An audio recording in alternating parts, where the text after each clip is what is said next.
I find that science helps me appreciate theology more and vice versa. I have always been a person easily amazed, I guess, because in my job in the sciences, I could look through a microscope and see cancer cells, or go to NASA Ames and see things out in space. And every time I experience God's presence there.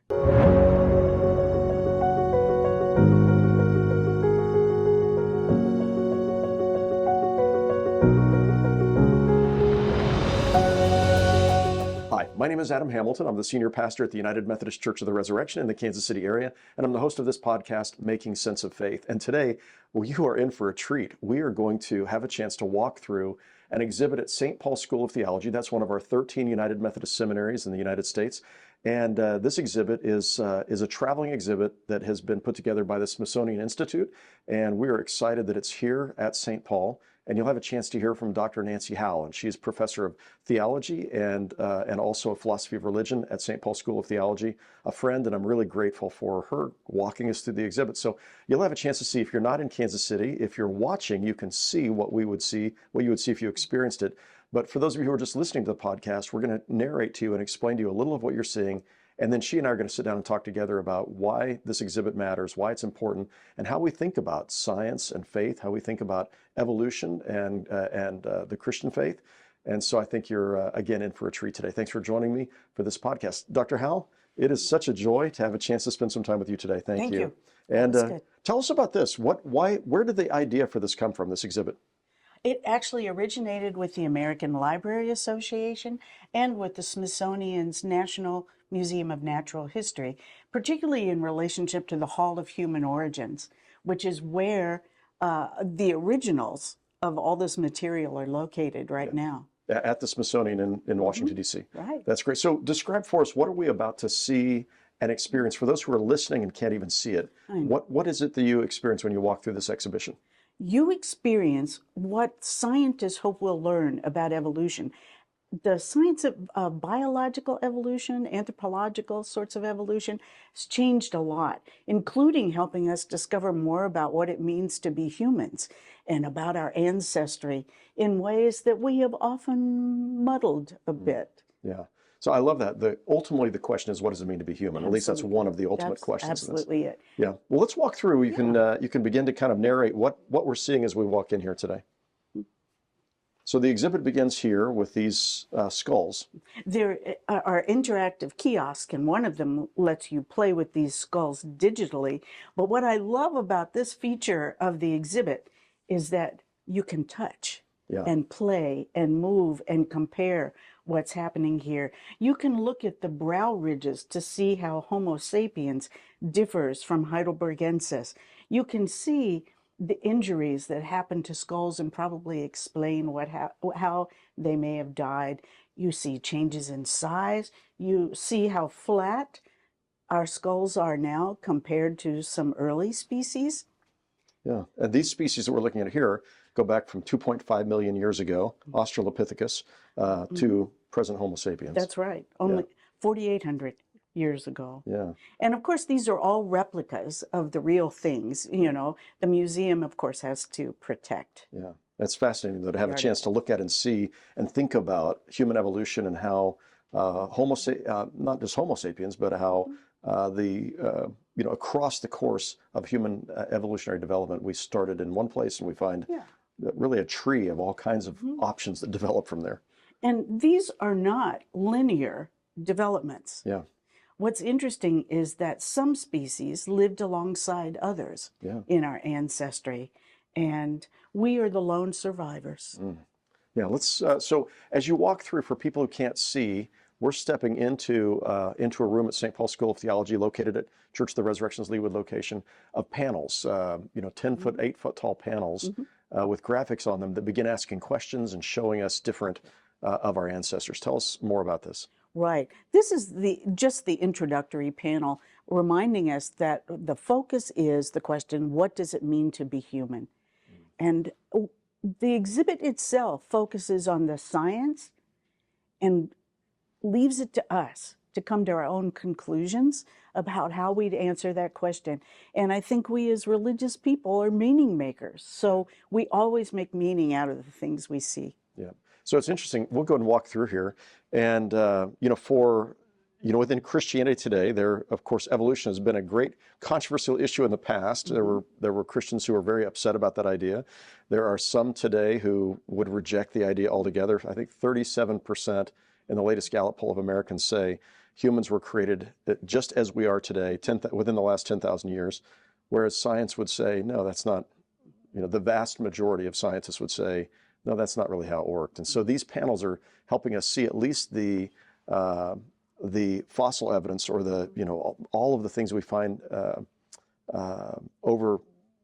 we've been searching and finding these things for hundreds of years, but they're helping us see, okay, here's the case that's made for the evolution of our species.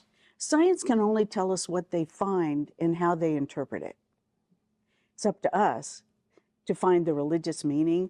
And I was telling you earlier, I love what United Methodists say, and that is that the more we learn about biological evolution, the more we can ponder the mystery of God and experience awe and wonder at what God has created. Yeah, we know our planet is about 4.5 billion years old. So, God has always been around. And so God has watched and apparently taken great delight in the development of species on our planet, development of life on our planet, the proliferation of species on our planet. God has enjoyed watching that. God must enjoy that, the creativity of that. And so again, when it comes to the development of modern Homo sapiens, we find that same interesting long line of development. So this is showing evidence of human evolution. And anything else you want to tell us about? These are all hominids. Notice that we don't get to the Homo species, the Homo sapiens related species, till we get to the top. But notice how many species coexisted. So some of our ancestors probably were interbreeding. And so we even carry some of the DNA of Neanderthals today. Yeah. Let's keep walking through here. And fascinating. It's this panel here, I think, is really interesting. Is it okay to go here next? Absolutely. So how are you related to other living things is the question to ask. You've got on here humans, chimps, and banana trees. Talk a little bit about this. I know. This one I love. I love knowing that the banana and I share 60% of the same DNA. So when we say, I'm going bananas today, it's not a stretch. Really is amazing. I would have never thought about 60% of our DNA genetically similar, not exactly the same, but genetically similar between banana trees and humans. And another misconception is that humans evolved from apes. These are species of apes and monkeys that evolved on their own timeline and separate from us. But the most important thing about this panel is what occurs in the center here. As much as we talk about race and our nationalities and our differences, we are 99.9% genetically similar. Yeah. And I hope that means that we can learn to have a little more compassion and build larger communities out of that knowledge. Yeah, it's amazing how focused we are on that 0.1% of our differences as opposed to our commonality and 99.9% genetic similarity. Yeah. So I love this. It's really aiming to help us see how similar we actually are in a world of amazing diversity. There are a lot of panels here that deal with climate as well and the environment around us. When I see that I'm like a banana in some ways, or it's like me, what it reminds me to do is walk with care around other people, other species, and around plant life as well. Yeah, that's good. Treat the world a little more tenderly. Yeah, and it's a little humbling to think that 60% of our genetic, we have a similar genetics. I also think, though, if you were building something, so I think about, again, God as the grand, builder of everything, the idea that God would build on, each of, and especially throughout the evolutionary process, building on, building blocks, starting with the most basic, primordial soup, and then kind of developing from there. But yeah, fascinating. Okay, tell us here, humans evolved in response to a changing world. This is, you were mentioning climate. So talk a little bit about this. I am a lot interested in climate and however people want to interpret it. What science can tell us is that every species adapts to its environmental situation. And fossils teach us something about how we've done that or how other species have done that in the past. And so you see that walking upright was a kind of adaptation. Having longer legs so you can travel to other regions makes a difference, because if your environmental region is damaged in any way, the surviving species are the ones who can move, Right. rather than suffer within whatever is happening around them. Well, pause there for just a second. So at least part of the beauty of evolution, as Darwin articulated it, was both the fact that there's mutation that leads to change over time, the adaptation to our environment, and the survival of the fittest. That basically those who are able to reproduce have been able to adapt to their environment. So whatever mutations happen or whatever skills or abilities happen, that's a result of the ability to adapt to the environment. Yeah, and since Darwin, scientists know that it's a bit more complicated process. Darwin was sort of, this is the cause, this is the effect sort of thinker. Now we know that we have to look at genetics and environment and how species and children are nurtured along the way. Yep. All those things can make a difference in how we change. Right. Yeah, fascinating. Okay, let's keep moving. Yeah. We have a kiosk that gets into more complicated and diverse theories about who we are as humans and how we're related.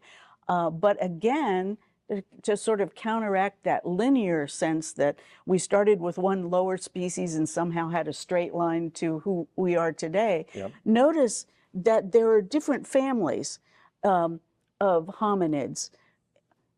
And eventually, out of this tree, this something that's more like a network of species, we appear as Homo sapiens. Looking a little different, having larger brains, able to use tools, more complicated tools. Yeah. And obviously, when we think about evolution, we're talking about the development of life from the beginning on our planet, so 4.5 billion years ago. But then we start looking into, into hominids, and we're coming into, at least this chart begins around 6 million years ago. That's, of course, goes back before that. And then we talk about anatomically modern humans, which the last time I remember studying this was about 200,000 years ago. Am I still correct, or is it? I think I'd have to look that up to be sure. But modern humans, we can see about begin to appear. Yeah, the Homo, with the Homo species the there. genus Homos. Yeah. Yeah. Yeah. Okay. Let's. So here we also have. You've got 2 kiosks set up here, and in these kiosks, people have a chance to interact with those. Right. This is where you can see the that 3 hypotheses. Yeah. Yeah. So we move along, and yeah, I was not aware of this. This is all interpretive, right? Because scientists find skulls and other bones and then have to figure out their relationship. So there are 3 primary theories, and depending on how you put the puzzle pieces together, you get different kinds of interpretations of this tree and how Homo sapiens began to emerge. That's just fascinating. So you've got the raw data, and then you're interpreting that. You're trying to make sense of the data. Yeah. And as scientists always question themselves even more than we as religious people do, because they're going to test these models over and over until they're satisfied. They know that there were some changes and adaptations, but figuring out who's related to whom is much more complicated, especially when sometimes you find just a fragment of a skull. Right, absolutely.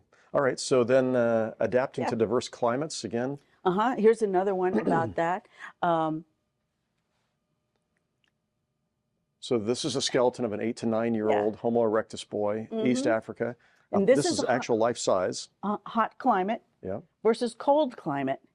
A narrow body apparently was more adaptive for the hot climate, while the broad body was more adaptive for the cold climate. Notice that this being had long legs, that one short legs. It's interesting too, the places where you just find yourself drawn. So this is telling you that the average Neanderthal was 5 feet 5 inches tall. Over here you find the average Homo erectus 6 feet tall. So again, warm environment, cold environment, and I mean, these are little pieces and where they would have lived, these communities or places on our planet where people would have lived, where the skeletons have been found or the bone fragments have been found. Yeah. And another thing to remember is that the predominant theory is that this all began in Africa. In a sense, we are all African in family heritage, which gives us another way to say we are connected. Our family story is long. Yes. Okay, there's a sculpture for those who are listening but can't see. There's a bronze sculpture here in the center. Tell us about this. This sculpture has for us a Neanderthal mother squatting down and working on some animal hide that she's turning into probably clothes or blankets or something. And she has her toddler with her, probably, what would you say, 2 years old maybe? Yeah, maybe. Maybe a year and a half, maybe a little younger. And what the artist shows us is that their eyes, their gaze are intensely enmeshed with each other. And the fabric in the mouth, the idea was that they would soften the fabric by chewing on it in order, or the skins. That way they could manipulate it better than a dried hide would be. But it's a wonderful thing, and the scientists who work at the Smithsonian all the time tell us that little children were younger than this one will often come in and stare into the mother's eyes, and other children who are older will hug the child. Yeah, neat. So this kind of ties into that social life then, the life of families, group survival. So say a little bit about this. Yes, a lot of species are social. And those that are social tend to survive because of their connections and their mutual support. But that was especially important for humans as they adapted over time. And hunting together is true of the early story of humans. But then, so what happened next? You learn something about cooking. The fire becomes a place of connection. And you'll see that the panel ends with us. And the ways we still connect over meals and play and our interactions. So for those who can't see this, it starts with 2.6 to 1.8 million years ago, humans, early humans, ancestors of humans, of modern humans, began collecting tools and food 2.6 million to 1.8 million years ago, apparently sharing resources. Cooking and gathering at the hearth beginning about 800,000 years ago. And then 500 to 300,000 years ago, we find larger brains in humans, infants born with smaller brains and enabling their heads to pass through the birth canal.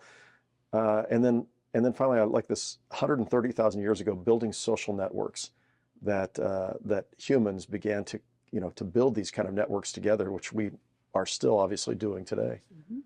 Yeah, fascinating. All right, and here in this part of the exhibit, we're looking at the development of brain size over time. Do you want to say a word about that? Right. This is an interesting panel because the scientists have been working on the story of human brain development in relationship to climate changes. And what we're learning is that with certain stressors in the environment, brains tended to expand. They had more to deal with. They had to process new information, and the environmental change was dramatic. So they had to undergo certain social, individual, and biological evolution. Yeah, it's interesting. And as you talked about before, so during these times of greatest climate fluctuation, greatest challenges, those that survived and reproduced were those who were able to adapt to that. They were able to understand and figure out what to do, move to new places, or adapt to the environment with development of, whether it was the use of fire or the use of, clothing or other things, I'm assuming is what. So those with the greater capacity to manipulate their environment to survive, survived, and those who didn't, and that correlated to larger brain size. Am I understanding that and expressing it correctly? Yes. And you'll see that this panel also compares human brains, modern brains, with chimpanzee brains to show how differently we have evolved and grown. We are all evolving creatures, chimp and human, at this stage in our story. Yeah. And so just for those who can't see, the average human brain is about 3 pounds. And I often speak about the 3 pounds of gray matter on the top of our head. And if we think we can fully comprehend the God of the universe with that, we're sadly mistaken. But the average chimp brain about 0.85 pounds. Yeah. So we have really 3 times the brain size as a chimp. And, you know, elephants have bigger brains than we do. Yeah. So size isn't the only thing. Yep. The MRIs will tell us something of the complexity of the human brains and sort of the anatomy of the human brain and how that makes us distinct from other animals. Yeah. Not unrelated, but distinct. Well, then that takes us back over here to skull size. Yes. Yeah. I mean, this exhibit is really focused mostly on the story of hominid development. And hominids are the ancestors of our own species, like Neanderthals and Homo sapiens and the like. And this panel is entertaining because every skull has a story. And my favorite is the one of the old timer whose jaw so deteriorated over time because he lost his teeth and he couldn't eat normally. And that would happen to us today if we lost our teeth. Yep. The beauty of that story of Homo erectus is this particular individual lived a long time before he died. And it's because members of his social group took care of him, made sure he got the nourishment he needed. And this is a story of the arising of human compassion for other humans. It's fantastic. 1.78 million years ago, and yet you find that the community was caring for or feeding somebody who could not have been able to, you know, take care of themselves. Perhaps had others who were also helping as they aged and lost their teeth and And you can also see that some of the evidence might give us just part of a skull here. Some will show serious injuries to a skull. But it's all a fascinating kind of collection and only part of what may ultimately be found. We may find more and more evidence that helps us to rethink what we already know. Yeah. Okay, so I want to ask you, as we begin to wrap up here, you have a great passion for theology, but you've always, as long as I've known you, you've had a passion for science. So let's talk together about science and theology, and why do you find both of those to be things that really excite you, and also what is the connection between theology and science? I find that science helps me appreciate theology more, and vice versa. I have always been a person easily amazed, I guess, because in my job in the sciences, I could look through a microscope and see cancer cells, or go to NASA Ames and see things out in space. And every time I experience God's presence there, I'm learning more about how God interacts with the world. And it's partly taking myself out of the center of things to see that God is in all this somehow, probably in ways my brain is too small to even imagine. But it is a place where I can experience the awe and wonder that God's mystery enables for me. Yep. I love how in the Psalms, you know, Psalm 19, heaven is declaring God's glory, the sky is proclaiming God's handiwork. One day gushes the news to the next, and one night informs what needs to be known. Of course, there's no speech, no words. Their voice can't be heard, but their sound extends throughout the world, and their words reach the ends of the earth. And so this idea that nature itself, I mean, the Jewish people always believe nature itself, and Christians believe, nature paints a picture of the one who is the ultimate source of everything that exists. And so, you know, to me, your love for science and faith, it just is natural. It's like, we talk about that as general revelation, right? As God's revealing God's self in the order of creation. And so the more I've always felt like we don't have to be threatened by science. Christian people don't have to be threatened by science. Instead, you know, the work of the scientists is to help us understand the natural world, and all of that, in some sense, they're like liturgists. They're helping us see, you know, they're doing the work of the people to help us understand the glory of God, or at least have a greater sense of awe. And the more I know, the smaller I feel. Psalm 8 talks about that, you know, how small I feel in the context of this, but also how big God seems. Is that how you feel when you think about all It this? is. We're aligned with St. Francis, who really believed that the birds were singing in the trees and were worshiping. Yeah. We are not the first to think this, but isn't it wonderful to be Christian people who can, through our faith and what we experience, what we feel when we're in nature, somehow have that kind of aha moment, something that takes our breath away Yeah. because we are in the presence of God. Right. Awe and wonder. I mean, and you think about, people as far back as we can find humans who were expressing some sense of worship or awe, or it often was around beautiful places in nature where there was a sense of just wonder. It was just, and whether you go back to cave paintings and try getting a sense of just people's awe with the creation around them, and then pointing towards something that was greater or bigger than that. And we talk about mountaintop experiences all the time in Christianity. We talk about warm hearts. All are not what we think, but where we are and what we feel. Yeah. Okay. So for people who, and United Methodists don't tend to really struggle with the idea of evolution and faith, but there are Christians out there who do. I remember some years ago, one of my young people who went off to school at, I think they went to USC, and they were studying pre-nursing, but then they were in a Bible study in their dorm with some other girls, and the young woman there, she was studying biology, but the young women are saying, you can't believe in evolution in the Bible. You have to decide, are you going to believe what the Bible says about creation, or are you going to believe what the scientists say? And I've always felt that's such a false dichotomy. But what would you say to somebody who, has struggled, like maybe they've come out of a more fundamentalist background and they're trying to understand, can I believe in evolution and the Bible? Well, first of all, I'd like to say not all creationists are the same. Yeah. Because many creationists accept parts of the story of evolution, others don't. I probably could think of maybe 4 or 5 different strands of creationism, but I can also think of 4 or 5 different strands of more progressive Christianities that accept more science. But you know what the bottom line is?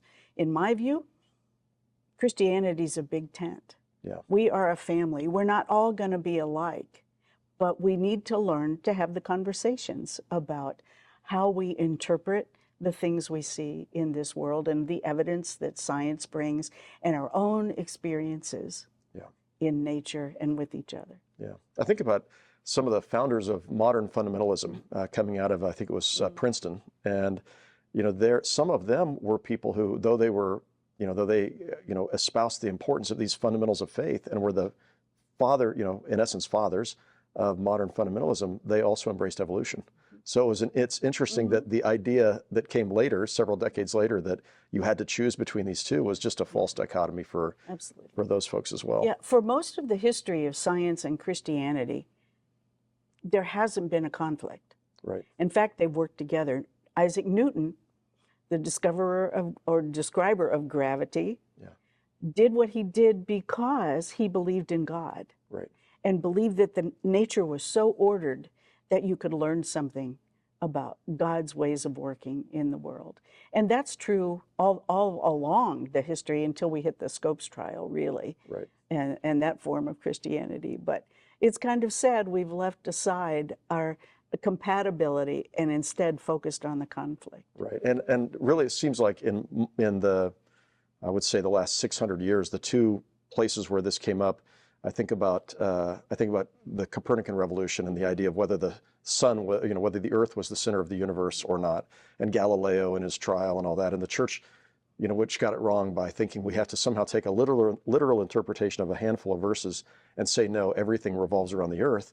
And the church ended up embarrassed for that. It compromised our witness later on with science, I think. And then the Scopes trial was another one of those where the thought that you have to decide. You're going to take a literal reading of Genesis 1 through 3 and really Genesis 1 and 2 and reject what science is saying, or you're not a Christian. And that, again, another tragedy, I think, for a lot of folks. So what do you hope from having this exhibition here? It's going to be here, how long will it be here? Till May 15th. Till May 15th. And people could just come and walk through it on their own? Absolutely. And we will also have docents here at regular periods. To lead people through or point people to the right direction. Yeah. We hope people will join the conversation. The final panel here asks the question, what does it mean to be human? And we have Post-its here so that anyone who comes through the exhibit can express their own view. I love that idea because it stays true to the goal here. The goal is only to present some of the science. Yeah. We want people to walk out saying, here's what I believe. Yeah. Here's how I understand the meaning of being human. And there are some samples here of things people have said. I posted my own. I like the idea that we have possibility. We've come this far. How far will we go now? And you're invited to put your own up here. But I hope people will join us in this common conversation and really keep it a conversation, not a debate. Right. So the exhibition is here until May 15th. And it's free. People can come up, just wander through. And what I love about this, I like to read. You know, I mean, I love when I go to museums and I get a chance to read. And you can take your own pace and walk through. You could probably read everything in here in an hour, maybe, and have a chance to just think about, okay, where did we come from? You know, where are we going? What does it mean to be human? What are some common values in our humanity? And then, as a person of faith, to be able to step back and go, okay, so God watched this whole process unfold. Somewhere God plays some role in that. At least I believe that evolution isn't completely blind, but that God is somehow involved in that process. And to me, anyway, it just, again, fills me with awe and wonder at who we are. One last thing. So what is it you hope people take away from this? I hope people take away the idea that we are all engaged in discovery. I sometimes tell my students that engaging with God and with nature and our story is much like falling in love. When you start to fall in love with someone, you can't ask enough questions. You can't stop the curiosity that you have, that energy you have to know, to engage. And I hope that's what happens as a result. I also hope people will come to some of our events. On the week of March 24th, we have a Smithsonian team of scholars coming to be with us and lead discussions and give lectures and even preach in our chapel. Anyone can register at www.spst.edu. Fantastic. St. Paul School of Theology. So, Professor, I'm so grateful, Dr. Howell, for your leadership at the seminary how long have you been at the seminary, by the way? Since 1998. Yeah, so for 26 years, 27 years, you have been teaching, pouring into the lives of students who became pastors and other, professors and others. And I just want to say thank you. As somebody who loves St. Paul, really grateful for you and your leadership. All right, so that's what we got for you today. I hope you'll plan to join us for our next podcast next week. It's Valentine's week next week, and we're going to have a chance to share with you the story of Herb Kahn, who is a member here, or not a member of Resurrection. He's a member of the community in Kansas City, a really astute and amazing leader. And he's going to share a little of the story of his grandfather and the letter that he wrote before he was killed I think he was in Auschwitz, the letter that he wrote to his wife. And it's just this beautiful story, and his story is amazing. I hope you plan to join me for next week's episode. And again, thank you so much for joining us for Making Sense of Faith. Have a great day. Thanks for tuning in to Making Sense of Faith with Adam Hamilton. Do you know someone wrestling with life's biggest questions? Share this episode with them, because the more people willing to embrace the hard questions, the better. Do you want to go deeper? You can visit makingsenseoffaith.com to find the show notes and additional resources. That's also where you can sign up to get the notes and resources delivered straight to your inbox. If you enjoyed this episode, hit subscribe and leave us a rating in your podcast player. That'll make sure that you get the latest episodes and help others find the podcast. You can also subscribe to our YouTube channel. Hit that notification bell to catch future episodes and videos there. Until next time, remember that your questions matter. Doubts are normal, and making sense of faith is a lifelong journey. We'll see you on the next episode of Making Sense of Faith.